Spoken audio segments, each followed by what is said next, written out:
Welcome everyone to this segment of Give SI. We're so happy today to have Ed with us from 724 Ministries.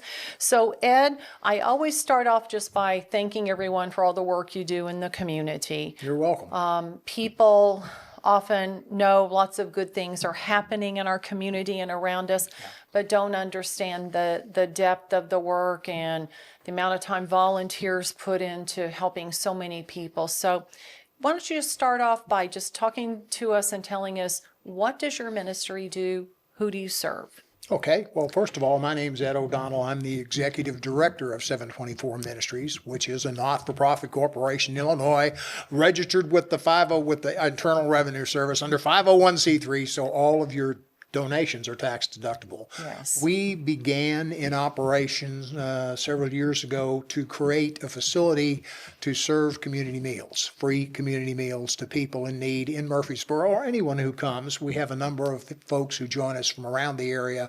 Most of the folks, though, are from Murfreesboro. Okay. And where exactly in Murfreesboro is your facility located? We're in an old historic house that's hard to miss, right on the main street, Walnut Street in Murfreesboro, 724 Walnut. It's next to the car wash and across the street from Plaza Tire. But it's right in the middle of the community, the area where the community that we serve tends to live.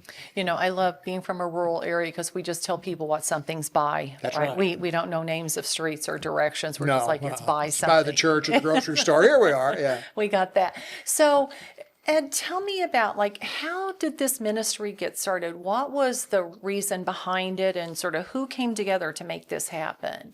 A few years back, who had a heart for outreach, bought this old house right in the middle of town and renovated it into a facility to serve community meals. They wanted to be able to serve free meals to people, to not only just to feed them, but to give them a chance to come together and help the community to unite with different folks in the community. That was their aspiration. So they renovated the building, put a commercial kitchen in it. They have a dining area in there that seats 50 people. When they got done with the renovations, they leased it, they formed and then leased it to this not-for-profit corporation to manage it, so you could manage it with charitable donations. And they started serving food. We started serving food. I've been with them from the get-go in January of 22, so we're just about done with 4 years. Okay, so right after COVID, then this comes into fruition. So tell me, how many meals a week do you serve? Do you provide meals daily? What time? Like, if someone needs that service, how would they know how to get to you and when they can come? We serve a meal from 4 to 6 p.m. every Sunday. Right now, we'd like to expand that. We're getting close to a position to do that. But from 4 to 6, we'll serve a meal to anybody who wants to come. We serve an average of a little over 100 people a week. They come in, they're greeted by, we want to create an experience that would be akin to Sunday dinner at Grandma's, where there's hospitality, it's comfortable, you can have all the second helpings you want. And a lot of folks need that. We get a lot of folks that come in with their kids and come in and eat as a family, and just a whole variety of folks.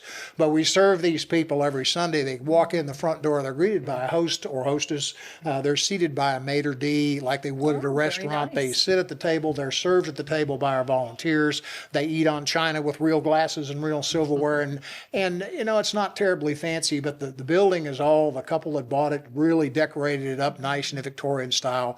We wanted to create an experience where our guests felt valued and respected, and that gave our volunteers an opportunity to serve folks they don't normally mix with in an environment that's comfortable and well organized. So it's there for families, it's there for individuals, it's there for whoever comes. Whoever wants to come, yeah. And we get 9 of 10 of our guests live on incomes under the federal poverty level.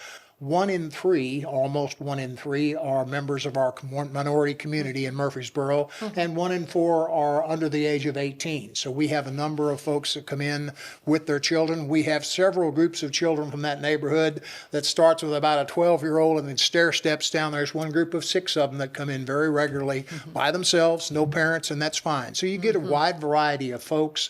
A lot of folks in that income category live in Murfreesboro. They probably aren't technically homeless, but a lot of them we've gotten to know the community, move around from place to place and sleep on each other's couch. And so they're, it's a wide mix. We don't get very many people in that meal that you would think of as typically homeless who live somewhere out. But so we serve a community. There are a number of folks who are not, that are above that level, the 1 in 10, and they come in on a regular basis, I think, because they want to be part of that experience. Yeah, absolutely. So the funds that you are trying to raise during the Give SI campaign, what's your funding goal? And then what are you hoping to do with those funds? We have, our annual budget is about $100,000.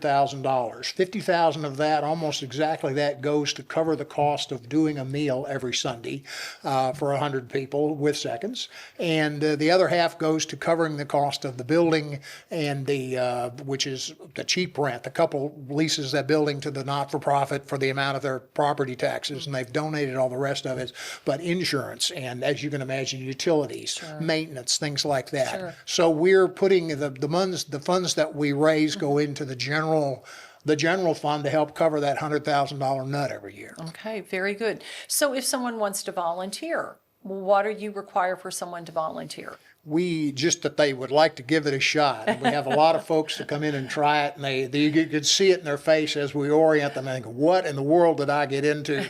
And then they'll get into it, and after about 15 minutes of it, when you get an early rush, they're a little bit overwhelmed, and they get through that, and then they kind of get to relax, and they sort of like it. And I've had so many of them say, I kind of like that. I'd do it again.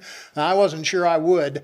We have most of the groups that serve are from churches and local organizations. We'll have a number of church youth groups that come in, which is fine. Kids from 12 up to 18, and they'll get done. And particularly if it's their first time, say, man, can we come back next week? And I'll say, well, we got to let other people serve. And the youth group leader will go, but it's very good. One of the really satisfying parts of being involved in volunteering is to watch the people, the volunteers enjoy it, watch the people enjoy it. The guests leave with a smile on their face. The volunteers get done and they've got this satisfied look, and it's very gratifying. The question was not all that. The question was, what do I need to do if I'm going to volunteer? Give us a call at our number. We're on Facebook under 724 Ministries in Walker House. We're on a website, 724ministries.org. You can go to the website. You can see what we do and how it works. Call the phone number on there, and we will get you lined up to volunteer. If you've never done that, try it with us. Try it with someone in your community. I think you'll be very surprised at how satisfying it is for you. Ed, we're just going to leave it on that note. No one can say it better than you did. Thank you. Thank you so much, Ed. And thank you all so much for being here on this segment of Give SI. We're looking for all the people to come out in our community and support all these wonderful charities. So go to givesi.org. Thank you so much. Give SI is made possible by Oasis. We More Better. Video services provided by Men Voice. Additional funding for Give SI is made possible by these sponsors.